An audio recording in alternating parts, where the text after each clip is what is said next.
Et le meilleur conseil qu'on peut donner à ceux qui nous écoutent pour gérer ce stress au quotidien, c'est quoi alors ? Je veux dire, j'adore regarder des documentaires de tueurs en série. Ça m'apaise énormément. Et donc, je leur conseille de fixer un rendez-vous tout de suite dans l'agenda, intitulé « Rendez-vous avec moi-même ». Et on peut faire un peu ce qui nous fait plaisir, du sport, bien sûr. Je sais pas, un petit massage. Oui, c'est ça. Hello à tous, on se retrouve pour un nouvel épisode de notre podcast L'Esprit Indépendant avec Acerta et de nouveaux invités, de nouvelles invitées même. Que des filles aujourd'hui. Naoline Adom, notre experte Acerta du jour et coach en bien-être. Bonjour Naoline. Bonjour Sandrine. Et toujours Farah, notre comédienne, elle-même entrepreneuse, qui, en plus évidemment d'intervenir dans la discussion, va y apporter une petite pointe d'humour. On espère. On espère. Alors bienvenue les filles, bienvenue à vous tous aussi qui nous écoutez aujourd'hui. On va parler du mal du siècle, je crois qu'on peut le dire, le stress et la gestion de ce stress. Comment les indépendants peuvent-ils apprendre à le reconnaître et à mieux le gérer au quotidien ? Alors, je rappelle que l'objectif de ce podcast, c'est d'aborder le sujet en toute simplicité, bienveillance, avec sans stress, du coup. Authenticité, sans stress, du coup, et sans tabou, et d'essayer de vous apporter des solutions. Alors, avant d'entamer la discussion, les filles, vous le savez, j'imagine, Naoline, mais selon une étude menée par Acerta, 44% des indépendants ressentent un niveau élevé de stress. C'est énorme, évidemment, c'est presque la moitié. Les principales causes, c'est un déséquilibre entre vie professionnelle et vie privée. On en parlait dans le précédent podcast. La solitude aussi liée au travail, l'insécurité financière et un manque de résilience. Mais on sait tous qu'un stress prolongé peut avoir des répercussions très négatives sur la santé, tant physique que mentale d'ailleurs. Et c'est pour ça qu'il nous semblait important d'en parler aujourd'hui. Alors Naoline, je me tourne vers vous d'abord. En tant qu'experte Acerta, vous êtes en contact quotidien avec de nombreux indépendants. Comment est-ce que vous décririez leur rapport au stress ? Oui, donc effectivement, j'ai des consultations quasi tous les jours avec les indépendants. Et je remarque quand même que la plupart des indépendants ressentent du coup ce stress. C'est souvent du bon stress, on appelle ça plutôt du bon stress. Ce qui veut dire qu'en fait, il y a quand même des signes avant-coureurs, mais ce ne sont pas des signes qui vont causer vraiment un stress négatif sur le long terme. Donc, on parle par exemple d'indépendants qui s'expriment sur le fait qu'ils ressentent des maux physiques. Donc, ça peut être des douleurs dans le dos, ça peut être des tensions aussi dans la nuque, etc. Ça peut être aussi bien des maux émotionnels ou bien aussi cognitifs, comme par exemple des difficultés à s'endormir, problèmes de sommeil, une irritabilité aussi, un changement émotionnel aussi. Par exemple, on perd un peu, on a moins de temps à consacrer aux gens dans son entourage, etc. On a moins de patience aussi vis-à-vis des tâches quotidiennes. Donc ça, ce sont quand même les choses que je remarque souvent dans mes conversations avec les indépendants, oui. Et pendant ces conversations, est-ce que vous avez l'impression que les indépendants s'ouvrent facilement sur ce sujet du stress, ou est-ce que c'est encore un peu délicat, un peu tabou, quelque part, d'avouer qu'on en ressent dans sa vie ? Oui, certainement. C'est pas toujours facile au début. Il y a toujours quand même un peu un tabou autour de cela, parce que pour un indépendant, c'est vraiment compliqué de se confier, parce qu'il y a encore vraiment cette idée, cette notion que être transparent et avouer que ce n'est pas toujours facile, pour eux, c'est parfois comme avouer qu'on est faible, comme si c'était une faiblesse. Donc oui, ce n'est pas toujours facile, mais dans les accompagnements, c'est justement le but en fait d'offrir un espace pour les indépendants, pour qu'ils puissent se confier en toute tranquillité et surtout aussi en toute confidentialité. Donc au bout d'un moment, ils arrivent quand même à lâcher prise, justement, et à faire leur histoire, à partager ce qu'ils ressentent. Et quelles sont, selon vous, les principales sources de stress pour les indépendants aujourd'hui ? Je pense l'une des plus grosses sources de stress, c'est absolument l'incertitude financière. Ne pas savoir, est-ce que je vais recevoir assez de clients C'est aussi selon les périodes, donc il y a des bons mois, et il y a aussi des mois qui sont un peu plus compliqués financièrement. Donc je pense que ça, c'est absolument déjà l'une cause principale de stress. Une deuxième, c'est aussi, comme tu l'avais déjà expliqué, c'est aussi un peu l'isolement. C'est quelque chose que j'entends énormément aussi. Donc, on se retrouve un peu sur sa propre île, tout seul en tant qu'indépendant. C'est compliqué d'aller demander de l'aide. Donc, il y a ça aussi et aussi, bien évidemment aussi, la charge de travail, mais je dirais même plus la charge mentale que l'entrepreneuriat cause aussi au quotidien. Et c'est quoi les signaux qui devraient alerter les indépendants pour leur signaler que tout à coup, ils sont en surcharge? Alors, je dirais déjà d'être attentif aux signes du corps, parce que souvent le corps parle avant la tête, donc tout ce qui touche vraiment au physique. Est-ce qu'on se sent, est-ce qu'on a plein d'énergie quand on se réveille au matin, ou est-ce que c'est difficile de se lever? Est-ce qu'on arrive à rester concentré? Comment est-ce que le sommeil se déroule, etc. Donc il faut vraiment être attentif déjà à ces premiers signes, parce que comme j'explique, le corps va toujours communiquer des choses avant que la tête ne fasse le clic ou le lien.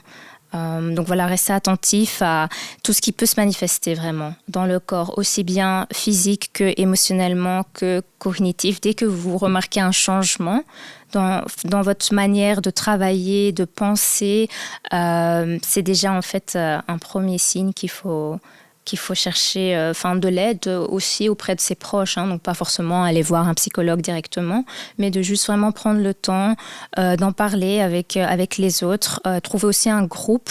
Moi, je donne aussi souvent comme conseil de ne pas rester seul, de vraiment connecter entre indépendants. Ça peut déjà faire la différence. Et alors vous, en tant que coach bien-être, vous avez bien des trucs, des petites astuces, des techniques simples à nous donner justement pour apprendre à relâcher la pression? Oui, bien évidemment. Donc moi, je donne souvent comme conseil, je privilégie aussi les temps de pause. Donc ne pas attendre la fin de la semaine ou la fin de la journée pour vraiment se poser et avoir une attention aussi sur la respiration. Souvent, je remarque, on m'explique que j'ai vraiment une respiration assez superficielle. C'est souvent parce qu'on ne prend pas le temps de respirer profondément. Donc je respire du coup. Voilà. C'est ce que j'allais dire, méditation. En effet, donc juste prendre vraiment une grosse inspiration et de tout relâcher et expirer par la bouche. Faites-le aussi, vous qui nous écoutez. En effet, c'est très important de prendre ce temps-ci. Donc vraiment se concentrer sur la respiration au quotidien, ça peut déjà faire une grande différence. Et aussi vraiment incorporer des micro-pauses durant la journée. Mieux vaut prendre 2-3 pauses durant la journée qui durent 5-10 minutes que de vraiment attendre jusqu'à la fin de la journée. J'ai beaucoup d'indépendants qui me racontent « Oui, mais moi, j'ai pas encore mes vacances cette année, donc je vais attendre à la fin de l'année pour prendre 2 semaines et partir, etc. » Et je leur dis « Mais ça, il faut pas attendre jusque-là pour vraiment décompresser. » Ensuite, ce que je conseille aussi souvent, c'est, et moi-même aussi, je le fais moi-même à la fin de la journée, c'est d'en fait de trouver quelque chose de symbolique en fait pour conclure la journée, comme par exemple mettre de la musique. Si on doit se déplacer en voiture, par exemple, comme là tout à l'heure, ce soir je vais repartir, je vais mettre de la radio, je vais écouter de la musique, tout ça. S'instaurer des petits rituels alors. Effectivement, oui. Ça peut aussi faire la différence. C'est tout simple, ça ne doit pas être compliqué. Ça peut être aussi aller faire une balade dehors, se reconnecter à la nature, promener ses chiens, pour que le corps puisse vraiment faire la différence. Ok, là c'est la fin de la journée et on se déconnecte tout à fait à la fin de la journée. Ça peut être aussi, par exemple, en se fixant une heure spécifique à la fin de la journée. Par exemple, à partir de 19h, 20h, déjà, je ne réponds plus à mes mails. Ça, c'est catégorique. Et tout ce qui n'est pas pour aujourd'hui, on le reporte à plus tard. Alors vous le disiez, certains ont tendance à minimiser le stress, considérant que c'est comme un aveu de faiblesse un peu. Oui. Or, je pense que c'est important de savoir le reconnaître, ce stress. En effet, oui. Ça commence par là. Ça, c'est la première étape, c'est reconnaître, être attentif.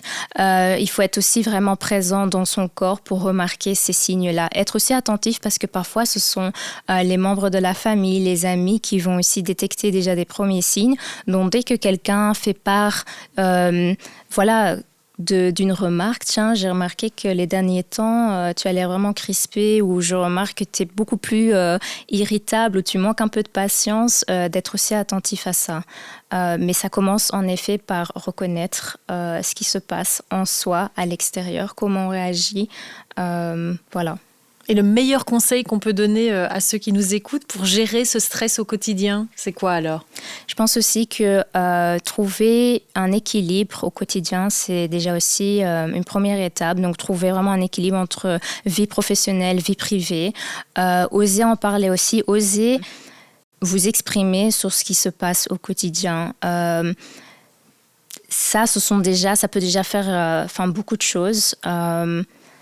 Donc, je ne sais pas, Farah, comment toi, par exemple, si toi, au quotidien, tu as aussi des astuces. Si je suis le meilleur exemple. Non, mais c'est ce que je disais. Ce qui, je pense, est difficile pour les entrepreneurs et entrepreneuses, c'est que j'ai l'impression qu'on est un peu sadomaso, c'est-à-dire que le stress, on est un peu en recherche d'adrénaline. C'est pour ça qu'on se lance, c'est parce qu'on a besoin d'un peu d'excitation par rapport à un open space classique.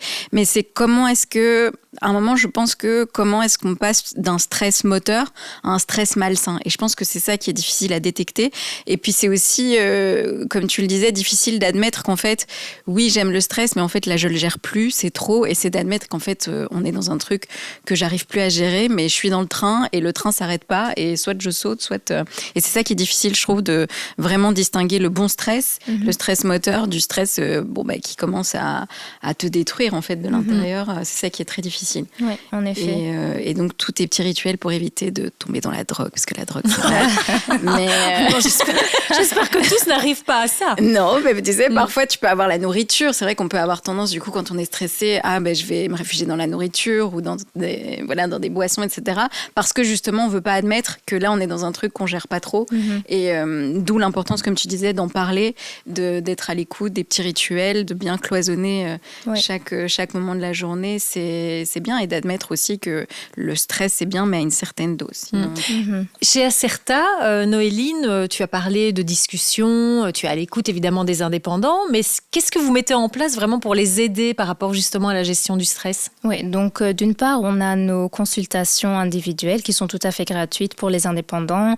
Et là aussi, c'est un espace vraiment où ils peuvent parler librement de leur stress qu'ils peuvent ressentir ou leurs doutes concernant l'entrepreneuriat, les problèmes au quotidien. Mais à côté de cela, on propose aussi des webinaires et aussi des ateliers à différentes thématiques pour se retrouver aussi entre entrepreneurs. Ça aussi, c'est important, que les entrepreneurs ne se sentent pas seuls et se sentent compris aussi par les leurs aussi. Donc ça, ce sont tous des choses qu'on essaye de mettre en place. Et du coup aussi, ce podcast qui s'ajoute aussi à ce qu'on propose déjà. Farah, parce qu'on l'a pas fait la dernière fois, est-ce que tu peux nous expliquer en 2 mots un petit peu ta carrière qui est assez atypique, j'allais dire rocambolesque presque, oui. Parce que tu as démarré avec une carrière plutôt classique pour ensuite te tourner vers la comédie, l'humour, le stand-up. Exactement. Donc moi, je travaillais dans la finance, donc le marketing, tout ça comme une grande... Je rêvais d'être une working girl. Je le suis devenue et puis après, à 30 ans, je me disais que je m'ennuyais un petit peu quand même. Et donc j'ai poussé la porte d'un comedy club et donc là, une vie de folie a démarré. Donc je voulais un peu d'adrénaline, mais j'en ai eu beaucoup trop. Et donc pendant 5 ans, j'ai fait les deux. Donc je continue à travailler dans la finance et à faire du stand-up. Et parce que j'avais peur financièrement de pas m'en sortir. Et sauf qu'en fait, c'était une vie de fou parce que je travaillais la journée au bureau et puis tous les soirs, les week-ends, j'allais jouer un peu partout en Belgique, en France, en Suisse. Et en fait, comme tu l'expliquais, en fait, j'écoutais pas mon corps. C'est-à-dire que tout mon entourage me disait, mais Farah, tu vas pas tenir le coup. Farah, c'est plus possible. Je disais, non, je gère, je suis forte, parce que en plus c'est son choix, donc on dit j'assume, et en plus je vis une passion, donc j'ai de la chance, je vais pas m'arrêter. Et en fait, comme tu le disais, à un moment c'est mon corps qui m'a dit, alors meuf, je sais pas ce que tu fais, mais moi je m'arrête ici, et toi continue toute seule.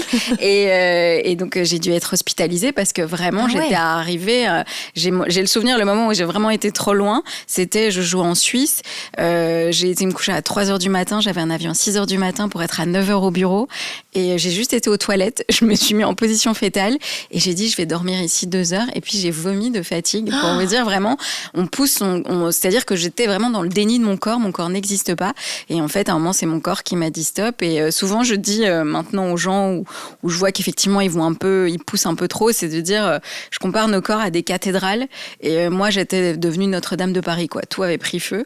Et donc, et puis surtout, une fois que le corps vous dit stop, il suffit pas de partir 2 semaines en vacances et tout d'un coup, c'est qu'en fait, le corps, on retrouve jamais son potentiel complet. Et en fait, le corps a une mémoire. C'est-à-dire que maintenant, dès que je pique un peu ou je tire un peu trop sur la corde, il me dit, alors ma cocotte, on va pas recommencer. Donc stop. Mais, donc, tu arrives à détecter les signes quand même. Maintenant, oui. Mais au début, c'était des signes assez inconfortables. C'était pas genre, ah oui, il faut s'arrêter. C'était, j'avais des vertiges, j'avais des maux de tête, j'avais la nausée. Et en fait, c'était mon corps qui me disait, il avait vraiment cette mémoire du stress. Parce qu'en plus, le métier que je fais, le fait de monter sur scène, on a aussi des pics d'adrénaline et des shoots de stress, etc., au-delà de la vie d'entrepreneur. Et en fait, le corps, à un moment, il sature. C'est-à-dire que quand il a eu une sorte d'overdose, en fait, après, il vous dit stop beaucoup plus tôt. Donc écoutez votre corps, parce qu'en fait, si vous l'épuisez et s'il est complètement HS, en fait, vous n'arriverez pas à vivre votre rêve. Et dans ces moments difficiles, ouais. Où est-ce que tu as puisé la force de continuer ? Alors, je pense qu'on en revient à l'espèce de sadomasochisme des entrepreneurs, c'est de dire j'ai pas le choix en fait. Je peux pas faire autre chose, mais en même temps je comprends que j'ai été trop loin. Donc moi, alors j'ai eu la chance, moi tout ça est arrivé autour du Covid. Donc en fait on a été confinés. Donc j'ai pas eu le choix de vraiment dire stop, mais en fait maintenant par contre j'ai appris. En fait je regarde mon agenda, j'ai un espèce de truc, un plan sur l'année et de dire ok chaque semaine je peux pas dépasser autant de prestations ou il me faut autant de moments de pause. J'essaye vraiment d'organiser. Là où avant, je disais oui à tout parce qu'on se dit j'ai de la chance, ça fonctionne, alors j'y vais. Maintenant, j'ai appris à dire non, j'ai appris à dire stop, à dire ok, je vois, j'essaye. Parce qu'il y a aussi parfois les amis qui vous disent ah mais oui, on se voit. Et puis en fait, on se rend compte que toute la semaine, entre le boulot et les amis, on n'a pas un moment de pause. C'est de m'obliger à avoir mes moments de pause par jour, mes moments de pause par semaine. Et accorder des moments où mon corps en fait ne fait juste rien, il se repose. D'accord. Et qu'est-ce que tu fais dans ces moments où tu ne fais rien ? Tu as d'autres petits rituels pour réduire la pression et le stress ? Alors, j'avoue que ça va être très bizarre ce que je vais dire, mais j'adore regarder des documentaires de tueurs en série. Ça m'apaise énormément. Donc, c'est mon moment, tout le monde le sait. Moi, j'adore ça aussi. Tu vois, donc sur une plateforme très connue. Et donc, j'adore ça, ça me détend. Je me dis, ah, mais tu vois, il y a pire dans la vie. Et en fait, ça permet au cerveau de complètement déconnecter. Donc, moi, j'aime bien être dans des docus un peu lugubres. Étonnamment, ça me détend. Et quel conseil est-ce que tu auras envie de donner à un indépendant aujourd'hui qui se sent dépassé, surmené, parce que toi, tu as quand même vécu des épisodes compliqués de ce que tu nous racontes. En fait, c'est de dire, parce que je pense qu'en fait, souvent, en tant qu'entrepreneur ou en tant que personne qui veut vivre son rêve, quel qu'il soit, souvent, on voit une espèce de montagne comme ça et on se dit, il faut que j'arrive le plus vite possible au sommet de la montagne. En fait, c'est non. Regarde un pas après l'autre. C'est-à-dire, ne regarde pas tout en haut, fais un pas après l'autre et chacun son rythme. Il n'y a pas une bonne manière d'avancer et que si c'est ton rêve et si tu es fait pour ça, quoi qu'il arrive, tu vas y arriver et t'as pas besoin de te tuer à la tâche ou donc ne pas se comparer aux autres. S'accorder des moments de plaisir parce que du coup, ça vient aussi un peu nourrir la machine, d'avoir des moments où on se fait du bien, peu importe avec des tueurs en série ou pas. Mais vraiment s'accorder des moments à soi, des moments avec les autres et être indulgent avec sa progression et se dire que quoi qu'il arrive, on va y arriver. Donc, prends ton temps, respire. Ça va aller. Noéline, est-ce que on peut totalement éliminer le stress ou est-ce qu'il faut apprendre à vivre avec ? Alors oui, non, exactement. L'éliminer, c'est pas vraiment possible, mais c'est vraiment apprendre à vivre avec. D'ailleurs, le stress, comme j'expliquais tout à l'heure, il y a du bon stress et du mauvais stress. On a vraiment besoin du bon stress parce que c'est ce stress-là qui va nous pousser à agir. Donc en fait, c'est même à l'origine de notre cerveau reptilien, le fameux cerveau reptilien. Bon, maintenant, évidemment, on ne doit plus... c'est plus un tigre qui est face à nous ou un lion, mais c'est comment... on doit faire face à des clients qui sont difficiles, par exemple, quand on a de la pression extérieure, quand on est face à des factures qui doivent être payées en urgence, etc. Donc tout ça, c'est du bon stress. Au moment donné où on remarque que il y a une pression constante où le système nerveux, en fait, il est surchargé, là, ça devient négatif pour le corps et pour l'esprit. Donc, on a besoin absolument de stress. C'est ça qui nous fait bouger. C'est ça qui fait en sorte tous les objectifs qu'on se met, les rêves qu'on a, les passions, nos ambitions, c'est grâce au stress aussi qu'on arrive justement à se lancer dedans. Et c'est comme aussi quand on veut se lancer dans l'entrepreneuriat, ça demande aussi quand même une petite dose de stress positif. Mais tant que ça reste du stress positif et que ça ne bascule pas vers le stress chronique, donc ça c'est le stress négatif, alors il n'y a pas de problème. Mais comment est-ce qu'on fait pour transformer justement une situation stressante en expérience positive ? Ça demande aussi quelque part un peu du recul aussi. Je pense qu'il est toujours important dans chaque situation déjà de prendre du recul, mais aussi de fixer des priorités. Se dire, quelles sont les choses dont j'ai le contrôle, donc toutes les choses que je sais changer, de se focaliser là-dessus, et toutes les choses où on n'a pas forcément un contrôle dessus, de lâcher prise en fait. C'est vraiment apprendre à lâcher prise, un peu aussi à s'auto-réguler finalement, être vraiment ancré dans son corps, prendre des moments de pause et en fait de se dire, ok, comment est-ce que je me sens là actuellement ? Qu'est-ce qui se passe à travers mon corps ? De vraiment l'écouter, d'être attentif. Et c'est à ce moment-là, dès qu'on reconnaît les signes, qu'on peut effectivement mettre des choses en place. Je pense aussi se fixer des limites, c'est aussi quelque chose d'important. On veut parfois tout au même moment, alors que c'est pas toujours possible. Donc voilà. Quelle place, à votre avis, l'une et l'autre, il faut accorder au bien-être dans un emploi du temps qui, pour les indépendants, est souvent extrêmement chargé. Ça dépend un peu des profils, sans doute, mais plusieurs périodes quand même par semaine ? Oui, absolument. Ça, c'est d'ailleurs un conseil que je donne pratiquement toujours aux indépendants lors de mes consultations. C'est, comment est-ce que à quoi ressemble ton agenda aujourd'hui ? Quels sont les rendez-vous que tu as planifiés ? J'entends toujours de tout. Oui, j'ai des rendez-vous importants avec des clients. Je dois encore faire ceci, cela, payer telle facture. Et je leur demande toujours, ok, mais j'entends pas dans tout ce que tu me racontes un rendez-vous avec toi-même.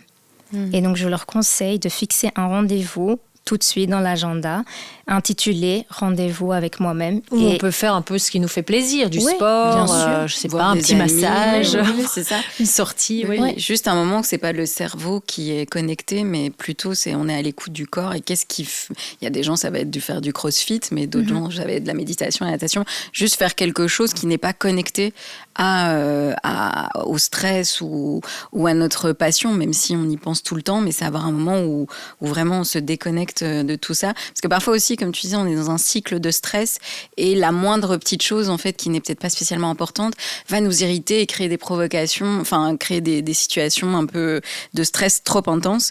Et donc souvent, dans ces moments-là, il faut penser à ce que Cher disait. Oui, je cite la chanteuse Cher, qui dit toujours, si c'est pas important dans 5 ans, c'est pas important. Donc ça permet parfois, quand on est trop stressé sur quelque chose, on se dit, est-ce que ce truc qui me stresse sera important dans 5 ans ou pas ? Et parfois, ça permet d'un peu relativiser les choses.